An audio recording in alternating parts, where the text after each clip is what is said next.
अब बहादुर खानदान की औरत से ये दुनिया से जाते वक्त के लम्हात है सैयदा। अब बहादुर खानदान की औरत से निकाह करना। मौला ने कहा सैयदा से फातिमा, ये अजीब सी वसीयत नहीं है कि निकाह के अंदर कभी बहादुरी का तस्करा तो नहीं आता, हुस्न का आता है, दौलत का आता है, नसब का आता है, ये तुम कह रही हो कि बहादुर औरत से, तो क्यों? तो कहती है मुझे करबला याद आ रहा है, मुझे करबला याद आ रहा है। मेरे बाप बहादुर खानदान की औरत से निकाह करोगे तो मैं दुआ करती हूँ कि अल्लाह उसे बेटे ही बेटे अता करे, अल्लाह उसे बेटे ही बेटे अता करे, क्योंकि करबला में ना मैं रहूंगी, ना आप रहेंगे, ना हसन रहेंगे, तो जो बेटे तुम्हारे पैदा होंगे वो करबला में मेरे हुसैन के दस्तो बाजू बनकर उसके साथी बनेंगे। तो ये जो गाजी अब्बास और उनके भाई है, ये सैयदा फातिमा की दुआओं का नतीजा है। और फिर वो खातून भी जब निकाह में आई हैं, तो वो खातून भी कितनी अजीम थी, जो हजरत अब्बास की माँ थी, गाजी अब्बास की माँ। सौतेली माएँ बहुत ज्यादा बच्चों पे ध्यान नहीं देती, लेकिन जब निकाह हुआ हजरत अब्बास की अम्मी से, तो उनका नाम भी फातिमा था, फातिमा कलबिया उनको कहते हैं। तो जब मौला अली ने निकाह की सुबह पुकारा फातिमा, तो गाजी अब्बास तो अभी पैदा हुए नहीं थे, उनकी अम्मी आई, कहा मौला आज के बाद मुझे फातिमा कह के न पुकार, अगर तुम्हारा नाम तो फातिमा है ना, तो मुझे फातिमा कह के तुम्हें क्यों ना पुकारे? तो कहा जब तुम फातिमा कहोगे तो हसनैन को उनकी दुनिया से जाने वाली माँ याद आ जाएगी, शहजादों का गम ताजा ना हो जाए, इसलिए मुझे नाम नहीं लेना। तो कहा फिर? तो कहा मुझे कोई कुनियत दे दी जाए। तो उस वक्त मौला अली ने कहा था कि फातिमा ने तुम्हारे लिए दुआ की थी कि तुम्हें बेटे ही बेटे पैदा हो, तो आज से तुम्हारी कुनियत होती है उम्मुल बनीन, यानी बेटों की माँ। तो तुम्हारे घर में अल्लाह बेटे ही बेटे अता फरमाए। तो फिर उनको उम्मुल बनीन कह के पुकारा गया, उनका असल नाम फातिमा है। आप समझते हैं यहाँ बात आ गई। तो एक बात और, इमामे हुसैन और इमामे हसन को हजरत अब्बास और उनके भाइयों ने कभी भैया नहीं कहा। तो ये शहजादे कहते थे कि तुम लोग भाई होकर, एक बाप की औलाद होकर तुम लोग भैया में नहीं कहते। तो उस वक्त वो शहजादे कहते थे भैया कैसे कहें, तुम्हारी माँ नबी की शहजादी है, हमारी माँ नबी की कनीज है, तुम्हारी मेरी माँ में कोई बराबरी हो ही नहीं। एक बाप की औलाद है मगर वो शहजादी है, ये कनीज है, शहजादी का बेटा, कनीज का बेटा, एक दूसरे को भाई कैसे कह सकते हैं?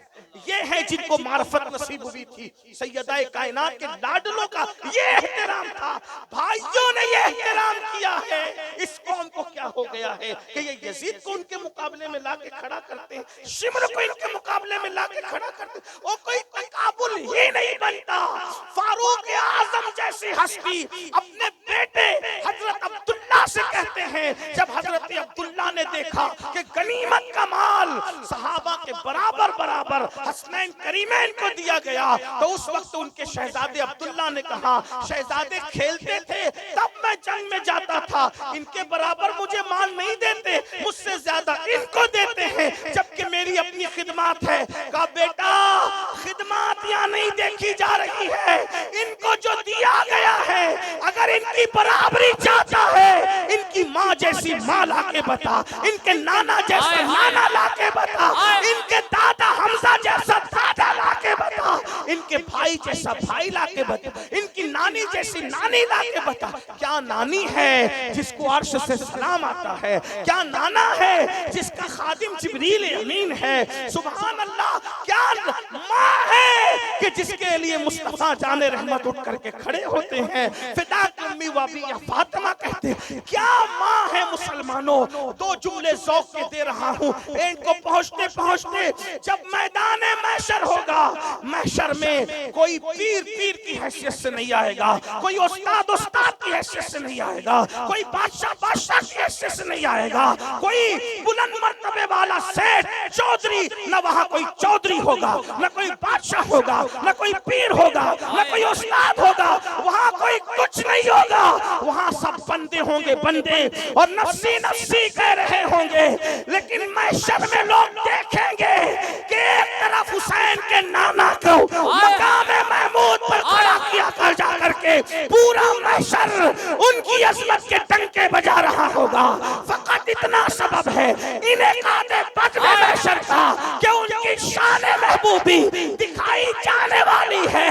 वहाँ किसी की मनक़बत बयान नहीं होगी, वहाँ किसी की शान बयान नहीं होगी, हसनैन के नाना की शान बयान होगी। सबा वो चले कि बाग फले, वो फूल खिले कि दिनों भले, लिवा के तले सना में खुले रजा की ज़बा तुम्हारे लिए। एक तरफ बाबा के डंके बज रहे होंगे और दूसरी तरफ अर्श के नीचे से आवाज आ रही होगी, महशर वालों गर्दनों को झुका लो, आंखों को बंद कर लो, नबी की शहजादी फातिमा पुलसरार से। नारे तकबीर, नारे रिसालत, अज़मते सैयदा खातून जन्नत। मैं अक्सर अपने दोस्तों को कहता हूँ, महशर में न किसी की दादागिरी चलेगी न बाबागिरी चलेगी, लेकिन उस महशर में क्या शान हो। या तो बाबा के डंके बज रहे हो, या तो शहजादी शान से 70,000 खादिमा, वहाँ कोई किसी का खादिम ही नहीं होगा, वहाँ कोई किसी का खादिम ही नहीं होगा। अज़मत सैयदा सुनने वालों, खुदा तुम्हारे दिलों में ये बात बिठा दे कि किसके दामन से वाबस्ता हो, कैसे आकाओं का बंदा हूँ रज़ा, बोल पाले मेरी सरकारों के क्या शान। वहाँ कोई खादिम व मखदूम नहीं होगा, वहाँ कोई बादशाह वजीर नहीं होगा, वहाँ कोई बादशाह रियाया नहीं होगा, लेकिन जहाँ खादिम व मखदूम का तसव्वुर खत्म होगा, वहाँ 70,000 खादिमों के साथ नबी की शहजादी सैयदा फातिमा पुलसरार से गुजर रही। वहां भी जिसकी खिदमत 70,000 लोग करेंगे, जिसकी खादिमाएं 70,000 होगी, और क्या शान होगी सैयदा की। एक तरफ बाबा का ये मकाम, काश महशर में जब उनकी आमद हो, भेजे सब उनकी शक्ल, तो इतना सुन ले, यानी वहां अगर खादिम किसी के होंगे या तो उनके बाबा के। मैं अफजलियत नहीं पढ़ रहा हूं, मैं सिर्फ फजाइल है, ये हमारा मसलक है। काश महशर में जब उनकी आमद हो, भेजे सब उनकी शौकत पे लाखों सलाम। तो मुझसे खिदमत के कुछ सी कहे हैं, वहां भी बाबा के भी खुद्दाम हैं और शहजादी की भी खुद्दाम, लेकिन किसी के लिए ऐसी रिवायत नहीं मिलती कि कोई और भी इस कर्रो फर के साथ गुजरे। महशर पुलसरात क्या बताए, बाल से ज्यादा बारीक है, तलवार से ज्यादा तेज है, और उस पर से सैयदा गुजरेगी और कर्रो फर के साथ गुजरेगी। ये है सैयदा जिसकी शहजादी की ये शान हो। एक जुमला सुन ले, लोगों के बेटों को वो मकाम न मिला जो नबी की शहजादी को मिल गया। बस इतनी और बात क्या है, बस तो तवज्जो, इनसे वाबस्ता रहो, अपनी औलाद को इनकी मोहब्बतें सिखाओ, ताज़ीम सिखाओ। तो सैयदा पाक के आखिरी लम्हात हैं, दुनिया से जा रही, तो ये फरमा, फिर कहती अली, बहनों की तवज्जो, मेरी जात से कभी दिल दुखा हो तो मुझे माफ कर। ये आखिरी लम्हात है जिंदगी। मौला अली की आंख में आंसू थे, बड़ी बड़ी जंग में जो न रोए, इस जुमले पे रो पड़े, का शहजादी रसूल आप क्या कह रही हैं, आपने तो कभी मेरा दिल ही नहीं दुखाया का, लेकिन मैं कहती हूँ कि अगर आपका दिल दुखा हो तो माफ करना, क्योंकि मेरे बाबा ने मुझसे कहा था, फातिमा अगर तेरा शौहर तुझसे नाराज है और उसी हालत में तेरा इंतकाल हो जाए तो, और मैं ज़ाहिरी हयात में रहा, मेरी मौजूदगी में तेरा इंतकाल हो और तेरा शौहर तुझसे नाराज हो, मैं तेरा जनाजा नहीं पढ़ूंगा। हुजूर ने, बाबा तो तशरीफ ले गए दुनिया से, जाहिर थे आप मुझसे नाराज तो नहीं ना, और कहा था अगर तेरा शौहर तुझसे नाराज है, क़यामत में तुझसे मुलाकात नहीं करूं। आज की बेटियों को अंदाजा होना चाहिए, शौहर से तलाक मांग रही है मुंह से, बताओ, सीरियल देख के बेबाक हो गई बेटियां, शौहर को कहती है छोड़ दो मुझे, जी लूंगी तुम्हारे बगैर। मेरी बेटियां कौम की शरीफ बच्चियां ऐसा नहीं कहती, हमें ये सब नहीं करना। तुम सीरियल वाली बेटी नहीं हो, तुम रील वाली बेटी नहीं हो, तुम रियल वाली बेटी हो। रील और रियल में फर्क होता है, रील पर ना फिसलो, रील रील है, रियल रियल है। जिंदगी जिंदगी जीना है, इसलिए कभी तलाक नहीं मांगू। आपसे भी कहता हूँ, कभी देख रहे जो जंगों में ना रोया वो बीवी की बात पे रो रहा है। क्या प्यार है मियां बीवी, कैसा जोड़ा कुदरत ने बनाया है। इसलिए शौहर को राजी रखो। जो औरत कितनी नेक हो, शौहर को नाराज करके मरेगी, आका फरमाते हैं जन्नत की खुशबू न सूंघेगी। सीरियल देख के जिंदगी गुजारने का तरीका न सीखना मेरी बहन, नबी की सुन्नत से तरीका सीखना। बहरहाल मौला ने कहा, लेकिन क्या शहजादी रस्का, आपने तो कभी मेरा दिल ही नहीं दुखाया, कभी मुझे नाराज नहीं किया, आपने कभी मुझे नाराज नहीं किया, मैं आपसे खुश हूँ। कहा अच्छा, अब हम महशर में मिलेंगे। और फिर अपना दुपट्टा सैयदा ज़ैनब के हवाले करते हुए कहा, ज़ैनब ये दुपट्टा मैं तुम्हें सौंपती हूँ, जब करबला में जाना इसे साथ ले जाना। और मेरा लाल जब अकेला मैं करबला के मैदान की तरफ जा रहा, तो माँ का दुपट्टा इसके कंधों पे डाल देना, ताकि हुसैन को याद रहे, हुसैन तुम अकेले नहीं जा रहे हो, माँ के आंचल के साए में जा रहे हो। और जो बेटा माँ के आंचल के साए में जाता है, फिर वो कभी नाकाम वापस नहीं आता। और ये सब कुछ हो रहा था, इतने में अस्मा बिनते उमैस आ गई। ये अस्मा बिनते उमैस कौन है? ये वो खुशनसीब खातून है कि ये सबसे पहले हजरत जाफर तैयार की बीवी बनी, उनकी शहादत हो गई, तो फिर ये बीवी बनी सिद्दीक अकबर की। तो अभी वो सिद्दीक अकबर के निकाह में थी, सिद्दीक अकबर हयात था। तो हजरत अस्मा बिनते उमैस आ गई बीबी की खिदमत के लिए। बीवी ने कहा कि अस्मा, बहुत फिक्र है मुझे, बहुत तकलीफ है मुझे। कहा शहजादी कहो क्या तकलीफ है?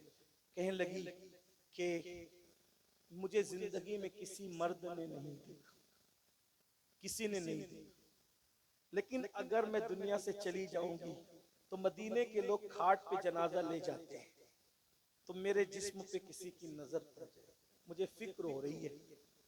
देख रहे ये फिक्र है, ये नबी की शहजादी, आका की शहजादी। आजकल की बच्चियां अल्लाह रहम, बाइक चला रही बच्चियां बेपर्दा, स्कूटी चल, और माँ बाप रोकते भी नहीं, किसी को फिक्र नहीं। नबी के गुलाम, मौला अली के गुलाम, साहबा के गुलाम, दीन के ठेकेदार बने। दीन किधर है? दीन हमारे घर में किधर है? वो बताइए। दीन का मजाक, दीन का मजाक जितना गैर मुस्लिमों की महफिल में नहीं उड़ाया जाता, उतना तुम्हारे घरों में उड़ाया जाता। दीन कहां है? मस्जिद के मुतवल्ली से लेकर दीन के ठेकेदारों तक, इल्ला माशाल्लाह देखो तो दीन किधर है, किसके घर में दीन? इकबाल ने एक सदी पहले कहा था, मताए दीन और दानिश लुट गई अल्लाह वालों की, ये किस काफिर अदा का गमज़े खुरेज ऐसा। और नबी के घर में दीन देखो, नबी के घर में तकवा जिसे कहते हैं वो नबी के घर में, बल्कि अहले तकवा भी जिनके तकवे पे हैरान हो जाएं, वो देखो नबी के। बादे विसाल मेरे जिस्म पे किसी की नजर पड़ेगी तो मैं इस पे परेशान हूँ, हैरान हूँ। तो हजरत अस्मा बिनते उमैस ने कहा, बीबी आप परेशान ना हो, क्योंकि मैं अपने शौहर हजरत जाफर तैयार के साथ जब हबशा गई थी हिजरत करके, तो मैंने हबशा में देखा था कि जो ईसाई लोग हैं, हबशा के जो लोग हैं, तो वो ऐसे खाट पे जनाजा नहीं ले जाते, वो डोली में ले जाते। वो डोली मैंने देखी है, वो डोली में बना देती। सैयदा फातिमातुज़ ज़हरा ने अपनी हयात में अपना जनाजा बनवाया। और जनाजा किसने बनाया पता है? उस वक्त वो सिद्दीक अकबर के निकाह में थी, सिद्दीक अकबर की बीवी ने। यार लोग कहते हैं सिद्दीक अकबर को तो जनाजे की खबर ही नहीं थी। और मैंने कहा जनाजा ही सिद्दीक अकबर के घर से आया था। क्या बातें करते हैं? और सिद्दीक जनाजे में नहीं थे, उनको खबर नहीं थी। मैंने कहा अस्मा बिनते उमैस बीवी है सिद्दीक अकबर की, सैयदा का जो जनाजा मुबारक आ रहा है बनकर, जिसमें उन्होंने जाना है, वो सिद्दीक अकबर के घर से आ रहा है डोला। तो घर से आ रहा है तो सिद्दीक को बीवी सब कुछ कर रही है, शौहर को पता नहीं। तो तुमने अपनी बीवियों की तरह समझ लिया अस्मा बिनते उमैस को कि वो जो कर ले शौहर को खबर ना हो। मेरे भाई, वहां तो कदम बाहर पे निकालने से पहले शौहर से पूछना वाजिब समझा जाता है। जो औरत शौहर की इजाजत के बगैर घर से बाहर निकले, उस पे फरिश्ते लौटने तक लानत करते हैं। तो ये अस्मा बिनते उमैस कौन है? ये सैयदा ज़ैनब की सास है अस्मा बिनते उमैस। बाद में ये मौला अली के निकाह में भी आई हैं।